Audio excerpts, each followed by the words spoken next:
తెలంగాణ రాష్ట్ర గీతంపై సీఎం రేవంత్ రెడ్డి సమావేశం ముగిసింది. రాష్ట్ర గీతానికి సిపిఐ, సిపిఎం, కోదండరాం కాంగ్రెస్ నాయకులు ఏకగ్రీవంగా మద్దతు తెలిపారు.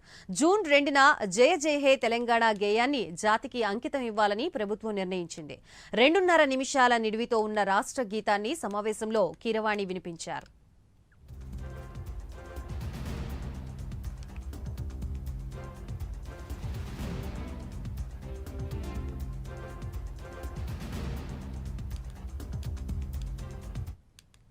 అయితే రాష్ట్ర చిహ్నం తుది రూపుదిద్దుకుంటోందని సీఎం రేవంత్ రెడ్డి తెలిపారు. మరో సమావేశంలో చిహ్నాన్ని ఖరారు చేస్తామని చెప్పారు. లోగోలో అమరవీరుల స్తూపం, 3 రంగుల జెండా, వ్యవసాయం ప్రతిబింబించేలా వరి వంగడాలు ఉండేలా నమూనాని పరిశీలిస్తున్నారు.